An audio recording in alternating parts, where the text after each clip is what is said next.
Assalamualaikum warahmatullahi wabarakatuh. Saya Nur Bazli Hamdani bin Azwam. Nombor matrik saya 13 DAM 21 F1044.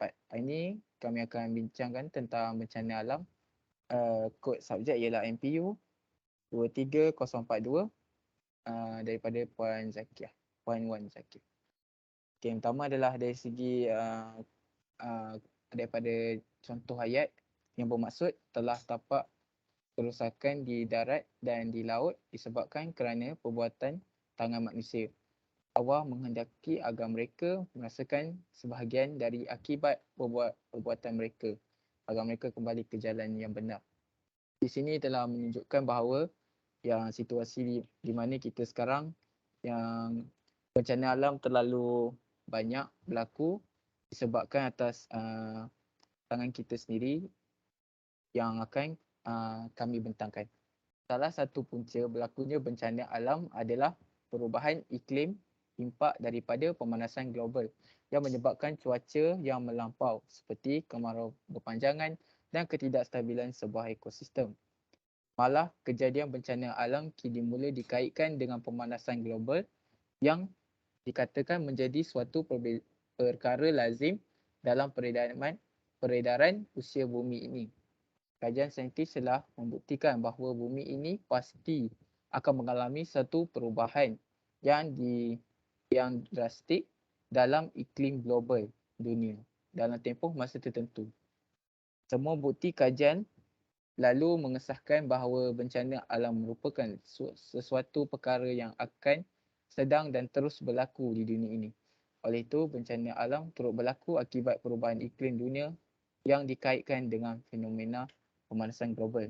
Seperti yang kita tahu, poin yang saya telah bacakan ini adalah berpunca daripada sebagai contoh pembakaran terbuka yang terlalu berleluasa dan juga pembakaran seperti plastik yang boleh menyebabkan mengeluar asap yang tidak memberi kesan yang baiklah dan menipiskan lapisan ozon seperti yang kita tahu yang menyebabkan pemanasan global.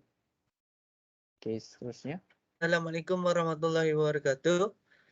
Nama saya Muhammad Faris Najmi bin Nazruddin. Nombor matrik saya 13DM21F1028. Di sini saya akan mentangkan isi yang kedua. Seterusnya, punca lain yang menyebabkan bencana alam ini berlaku kebiasaannya disebabkan oleh aktiviti pembangunan yang tidak terancang di lereng bukit.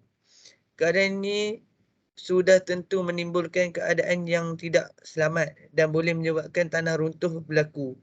Sebagai contoh, sebanyak 14 buah rumah banglo di bukit antarabangsa musnah akibat tanah runtuh dan mengorbankan 4 nyawa pada 6 Disember 2008 yang lalu. Hal ini disebabkan oleh pihak pemaju yang membangunkan kawasan tersebut tidak mengambil langkah-langkah keselamatan untuk mengelakkan berlakunya kejadian tanah runtuh. Mereka tidak membuat sistem perparitan yang sempurna untuk menyalurkan air atau membina tembok konkrit untuk mengelakkan kejadian tanah runtuh. Perkara ini penting dilakukan kerana kebanyakan kejadian tanah runtuh berlaku akibat pergerakan air di dalam tanah yang menyebabkan tanah itu longgar dan mudah runtuh lalu mengorbankan banyak nyawa manusia yang mati katak. Okay, di sini sebagai yang Faris katakan, kalau kita semua tahu, punca tanah runtuh ni adalah lebih kepada penebangan pokok secara haram. Itu berpunca sebab tanah runtuh dari segi akar dia. Akar dia tidak yang menahan tanah. Tidak menahan tanah tu lah yang menyebabkan tanah runtuh tu. Betul, jadi saya setuju. Terusnya. Okay. Assalamualaikum. Nama saya Muhammad Ifan Zurain bin Huzlan. Nombor matrik saya 13DM21F1004. Hari ini saya akan membentangkan tentang alam sekitar, bencana alam. Okay. Bencana alam juga berlaku disebabkan oleh aktiviti pembalakan haram yang kini bagai cendawan tumbuh selepas hujan. Tidak dapat dinafikan bahawa Aktiviti pembelakangan adalah salah satu penyumbang ekonomi negara yang memberikan masyarakat pendapatan yang tinggi, namun pembelakangan yang melampau dan tidak menanam sebelum pokok boleh menyebabkan berlakunya hakisan tanah. Tanah runtuh dan seterusnya banjir, lumpur, adalah kejadian yang membahayakan. Ini dapat beragut nyawa manusia yang tidak bersalah dan haiwan kehilangan habitatnya, lalu pupus. Selain itu, kejadian-kejadian ini juga boleh menyebabkan kerosakan harta benda seperti kereta, rumah dan sebagainya. Oleh itu, pihak berkuasa patut menguatkuasakan undang-undang yang tegas terhadap pembelakangan haram yang berlaku di Malaysia maupun di negara-negara lain. Ini seperti yang tadi juga, dia berkait saja dengan tanah runtuh tu. Kalau kita nak tahu, memang ekonomi sekarang meningkat sebabkan antara salah satu contoh adalah sumber dari segi pokok dan perabot. Tapi pemotongan pembalakan ini tidak dikawal lah kalau yang kita tahu yang kadang-kadang telah mengambil hutan simpan. Jadi perkara ini perlulah dititik beratkan dari segi memberi undang-undang yang lebih ketat lah, memberi hukuman yang lebih ketat supaya pembalakan haram ni tidak dijadikan sebagai benda perkara biasa untuk rakyat akan datang. Okey, seterusnya. Assalamualaikum. Nama saya Zainizam Hasul bin Zainal Abidin. Nombor matrik saya 13 TM21 F11014. Seterusnya isi tentang alam sekitar. Punca yang sering kita lupakan adalah sikap manusia yang suka membuang sampah merata-rata di sekitar kawasan sungai dan longkang tanpa berfikir dengan lebih jauh. Apabila sungai dan longkang tersumbat, air tidak dapat mengalir dan menyebabkan sistem peparitan tersumbat. Banjir kilat akan berlaku dan boleh menyebabkan kawasan tanah dibanjiri air hujan. Malah sampah yang dibuang juga boleh menyebabkan kepupusan kehidupan akuatik sekaligus menyebabkan ketiadaan pendapat para nelayan. Secara sedar atau tidak sedar, golongan ini sebenarnya menayai masyarakat. Bab kata pepatah, kapal tak boleh membelah kayu kalau bukan kayu pula menjadi hulunya. Okay, terima kasih untuk Terima kasih, Jam. Okay, seterusnya yang terakhir. Okey, saya sangat setuju dengan apa yang dibentangkan oleh Zainizam.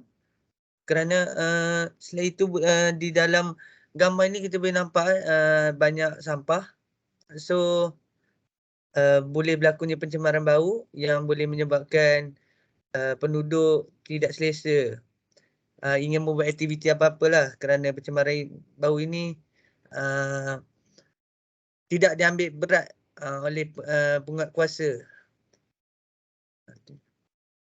Okay, Itu saja Farid, saya rasa perkara ini boleh menyebabkan pelbagai penyakit yang boleh berjangkit dengan penduduk sekitar.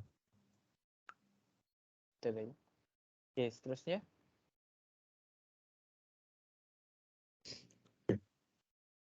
Assalamualaikum warahmatullahi wabarakatuh. Nama saya Muhammad Adil Hakim bin Muhammad Nasir. Nombor matrik saya 13 TM21F1 006. Okey, kini tiba giliran saya. Kesimpulannya, bencana alam yang menimpa kita saban hari berpunca dari sikap yang tidak bertanggungjawab terhadap alam sekitar. Kesannya, satu masyarakat ini itu yang menimpa padanya. Kita sepatutnya lebih menyayangi alam sekitar kerana alam sekitar memainkan peranan yang penting dalam hidup kita seharian. Apabila kita menjaga kepentingan terhadap alam sekitar, kesejahteraan dan keselamatan hidup kita akan lebih terjamin.